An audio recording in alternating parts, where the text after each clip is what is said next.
I want to start watching EastEnders. I don't know where to begin. Now, see, this is interesting because people sometimes go, do I start at the very start, which is 1985, and do I continue all the way to 2025? And that's like, no, you don't do that because that's like 40 years plus like over 1,000 episodes. Yeah, there's at least 200 episodes a year. It's all like this question. It's always interesting. So you get different kinds of people, and like you said, they go, "Oh, if I watch it, I want to watch it from the start, though." And it's like, yeah, in an ideal world, you start from the start, and you get to slowly build up all this history. Because the one thing that's great about soaps is it builds on history. All this history is established years back. Like I spent 7 years with Martin Fowler as my favorite character. Now he's gone. Now it's like, oh man, it's like losing a friend. So you do want to build up that natural history, but at the same time, it's always a kind of questionable thing. Because, and like, my general take on this, and obviously we'll wax lyrical about this a bit more and get into like different angles that people go into. I would just start off watching what's currently out there. Now, it's kind of a bit different, but I mean more so, if you want to watch EastEnders, watch from Christmas 2025 onwards. Or the 40th anniversary, either or. I don't really know what's the best way to start. Because typically, you don't want to watch something of the past. Because ultimately, some stuff you may get involved in and get invested in may not be there anymore. Like, if you're watching it 85 and you're going, oh man, I hope Den Watts sticks about. And then you go, yeah, he leaves in 89. Oh, okay. So, like, you can get invested in a bunch of relationships or anything, but at the end of the day, you may not actually get them. Like, when I was getting into Coronation Street, I watched a relationship called Sophie. I watched Sophie and Sean, so Sophie Webster, and then I watched Sophie and Maddie, but neither of them were on the show anymore by the time I actually started watching it. So it's like, yes. What characters do I like? I like Kevin. I like Tim. That's it. I like Sally. There's the three characters I like that I only know because I watched this one old storyline. It's always it's always a risk, but still, those things are also interesting in the same way. But it can kind of sit in the wrong place. Like if you do just get heavily invested in one character, and suddenly you watch it now and that character's either not prominent or not there anymore, you're kind of starting to get a bit like, bloody, can I just get the bloody Ben Mitchell scenes? Like, you're maybe not as much of a fan as you'd like to be. But yeah, I think that's my basic answer. My basic answer is watch the current show. In terms of like, I know this is about EastEnders, but like, would I recommend people watch Coronation Street currently? No. And even then, even when I talked to my brother about EastEnders, he only really started watching it at the Christmas 2024. Even in previous years till then, I was kind of like, yo, you don't watch it. I'm in the weeds. I'm crawling through this terrain. It's not good. You don't want to do it. And there are right times to get into the show, and there are wrong times. Because if you get into it at a bad time, you're probably not gonna like the show much long term. Like I got back into EastEnders in 2018. I do not like 2018 to 2022. I think those years were pretty bad, all things considered, and I would not suggest people go and rewatch it. It was a lot darker, it was a lot grittier, it was a lot more crime focused, and it kind of goes against what we currently know as the more family based drama. So, timing's always a thing with soap.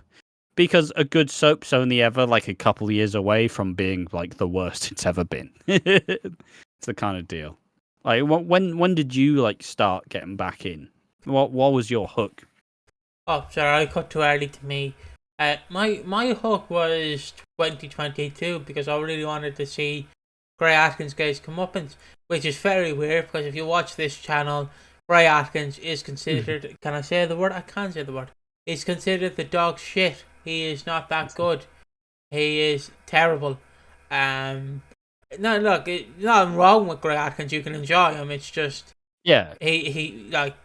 There's a point where sometimes you want to fill in the guy's comeuppance, but the film is like just he's just comedic. Like he can somehow kill a right, Reese. guy by pushing him onto like the London Tube tracks and not get caught 'cause the CCTV camera's broken, even though you're in London, which it wouldn't be broken, and there would actually be security there. But again, you can't think too realistically about soaps because then you start to question everything. Um, Especially soaps if they're in a bad place. Like uh, I would argue the Grey Atkins time was. yeah. But I first I would watch the Christmas episodes like 2017 and 2018. I did watch. I didn't get Yeah. into 2018 because Alfie Moon, obviously. But like retroactively, I would do like a mini. I would like watch the significant episodes of Alfie Moon in 2018, but I'd have to figure out what the significant episodes are, and I would Yeah. review them. It's like it would be interesting to like go through Alfie's bad boy arc, even though they tried so much to scrub it. Yes. But yeah, Grey Atkins when I got into it, and then like I just lost interest. And then I got back into it at the end of 2022 when Reese showed up and it was also Dot's funeral. So I was like, how are they going to pay off a June Brown legacy character? How are they going to. Absolute icon. Absolute icon. How are they going to pay her death off? And it's like, wow, she just died peacefully in Ireland. Wow, that was something. I'm so glad we.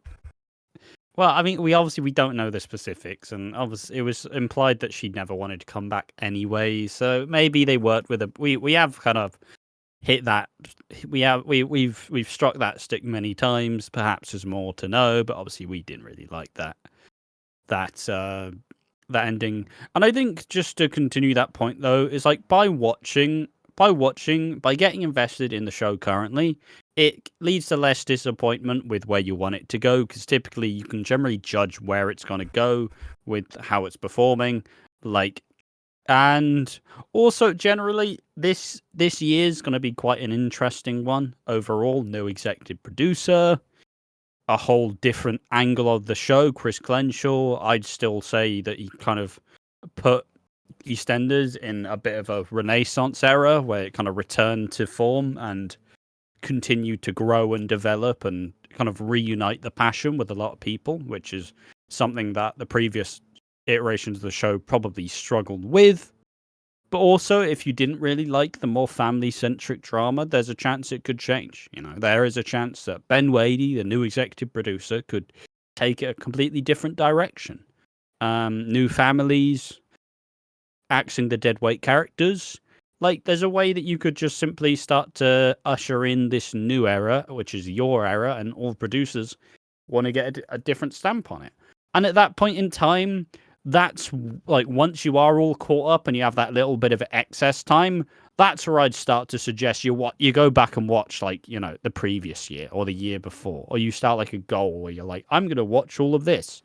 When I got into Coronation Street for the first time, it was during the YouTube doesn't like that. It was during the time when everything was shut down and all of the episodes were stopping. And so I ran out of episodes to watch, and therefore I went on YouTube and went, let's watch the previous year of Coronation Street. Let's watch the year before that. And gradually, through just getting into it, I then watched Coronation Street. I've watched all the years since 2020. I've watched 2019, 2018 separately, and like 2000, 2001. All of which you can find online, which is pretty nice. And especially with EastEnders, it's also easier to do with most of it being on the iPlayer as well. So it's not like you're having to scrounge around and find all these episodes. Like, they are very readily available. But that's generally how I kind of did similar with Hollyoaks as well. I went back and I watched Hollyoaks 2015, which was great. It was a great time. And it's also, there is something very satisfying about being able to go through it at your own pace.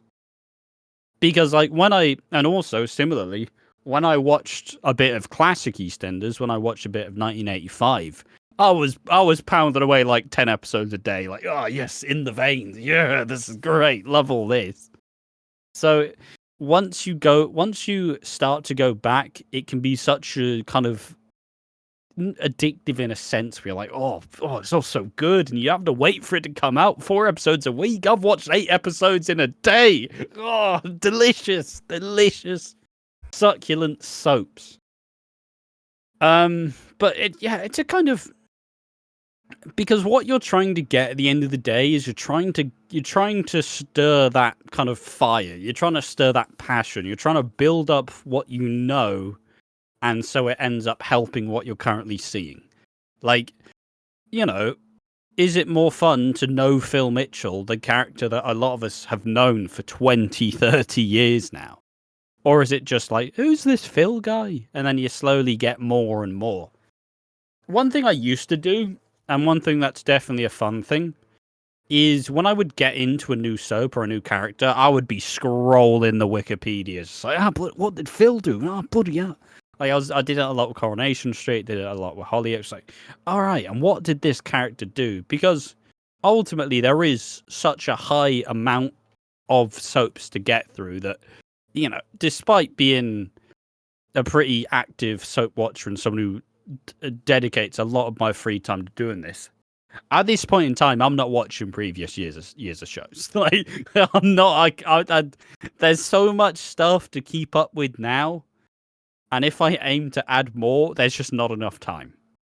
But if you are a person who is exclusively in watching EastEnders, you can watch previous years easy. That's so much extra time that you can dedicate to it. Yeah, do you have more on this? See, the thing I would recommend, and EastEnders are officially doing this now. I don't know if other shops are officially doing this. Ash can chime in if they are. But like they're uploading here's the history of Den Watch, all these significant moments. Those compilations are great because if you want a specific character run, like if you want one rundown on Archie Mitchell, but you don't want to watch all the episodes, like he's in the 8th of October, but all he's doing on the 8th of October is eating a croissant. And it's like, do I really have to watch this episode? And it's like, no, you don't. So like I love where they do all these significant moments where it's like, oh. So I don't have to sit through Den Watts on the 3rd of September 2004 drinking tea, and it's like, what is significant line? Hello, Angie. And it's like, she's dead. It's like, yeah. So yeah, I'd recommend doing those compilations as well. That's what. Yeah, those compilations are really good for you just get what you want, right? You're not, when you start a show, you're not aiming to envelop the whole show. Like, you're obviously going to have your favorites and the characters you root for, and just generally through time you start to appreciate all the other aspects. If you're that sort of fan, typically you start to be like, oh yeah, this is all great. I love all these characters, because you gradually grow more and more attached. But if you do start from just having a couple favorites and you want to watch their history, people are quite good at uploading the highlights. And as Piggy said, uploading the history of the character or the best moments. Like, it's a cool way to get the knowledge without having to trundle through the archives. Yeah, I do recommend that. That's an easy way to do it. But if you, there's no significant point where you can start watching a soap. You can start the current year, but if you Coronation Street started in the 60s. Are you really going to sit through roughly 60 years soaps? Are you really? Do you really want to dedicate 60 years of your life to that? Or because a part of me wants to, right? A part of me wants to have a full catalogue. Maybe if I'm still doing this in 10 years, maybe I'm more of a historian type. I do kind of want to do it, but also it's such a steep undertaking.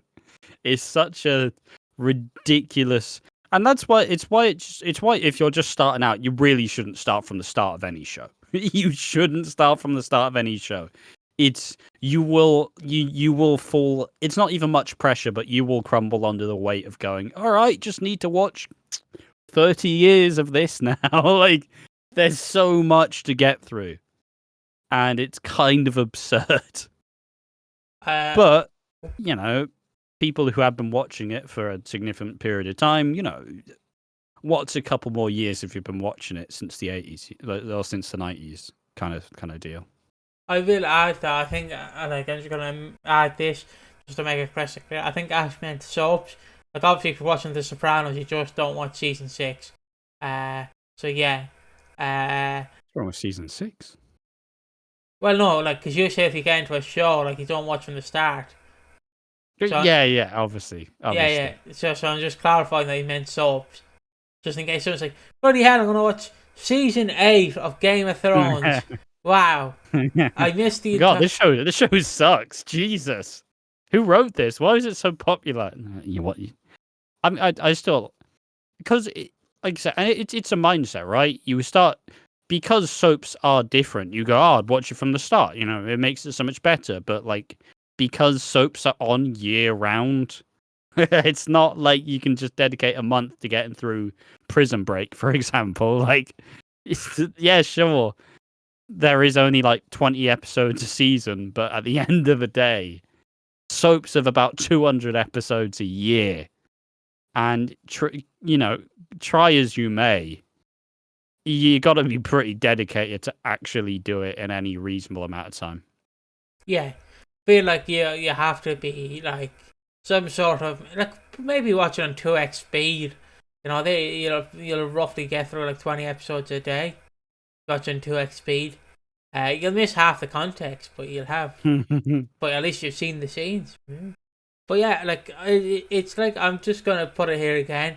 Like how we're setting up a video where we have to do the 6 most evil characters.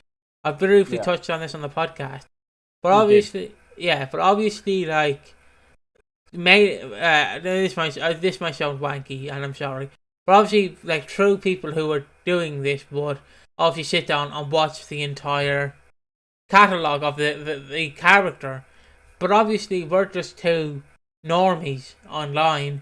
I say we. I don't. I do have the time to do it. Ash doesn't.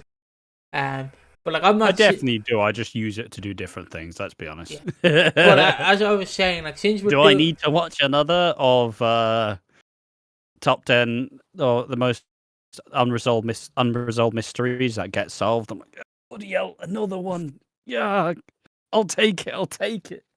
Like, so, like, obviously doing the research, we have to rely heavily on the wiki, because if it's like a show, you can watch the episodes they're in because it's about 20 episodes. But since it's a soap, it's like, wow, there's like 200 episodes of Sarah Ken's. Oh my God, Jesus Christ. Yeah, it doesn't really lend itself to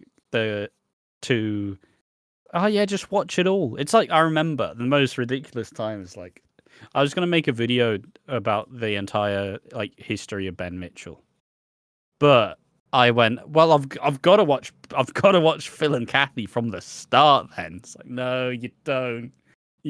I was gonna be like, well, time to watch 30 years of soaps.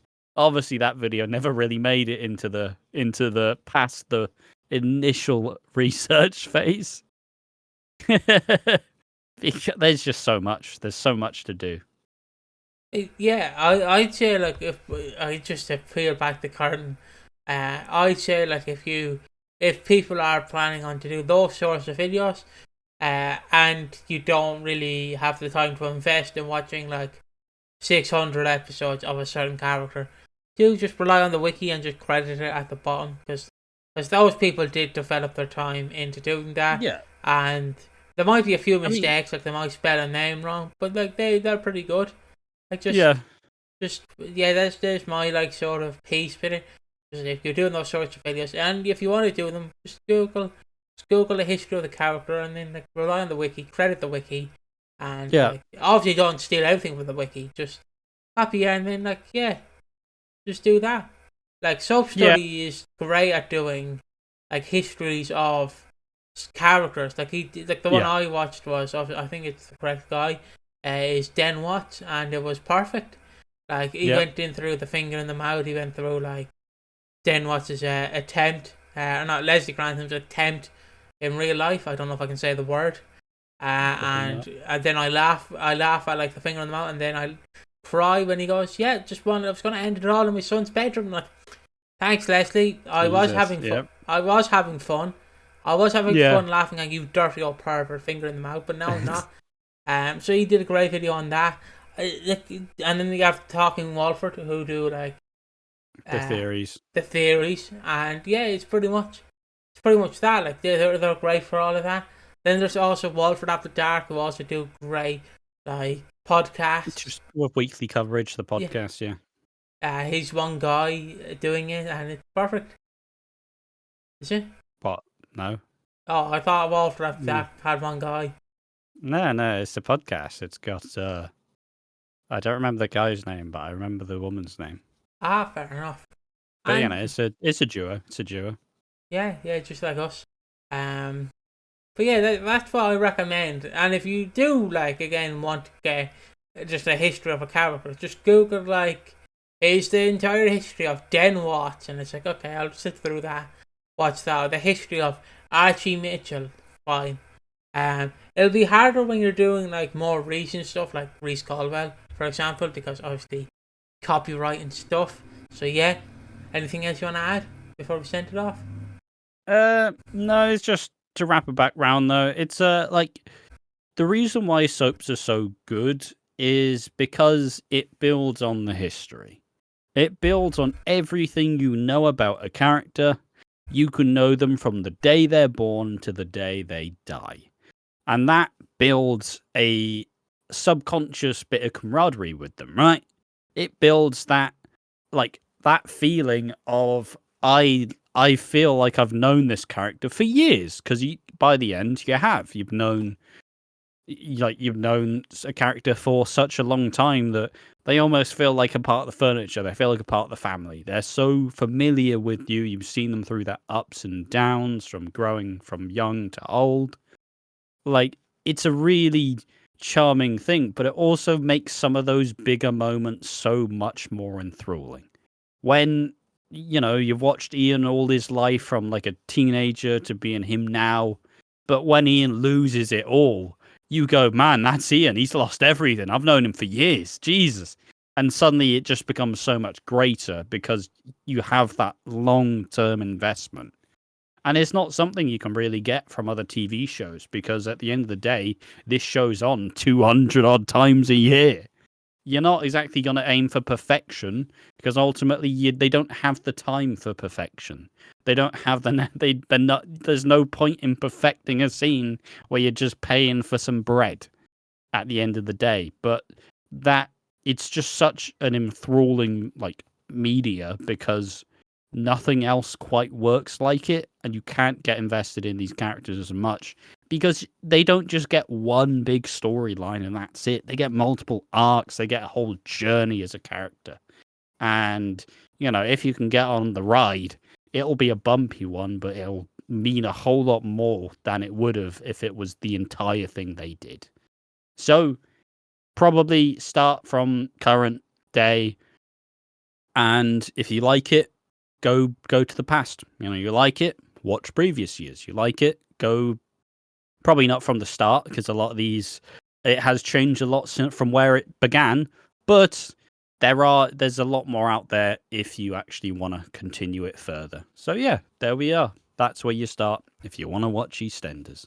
And we'll see you in the next one. Don't forget to like, share, and comment down below your thoughts on like should you watch EastEnders from the start. Let us know. When did you start watching, guys? We would like to know. Just anything to intrigue us. Just Abdul Rahim. Please just comment which character you really want to see back in the show. Thank you for watching again, and we'll see you in the next one. Bye bye.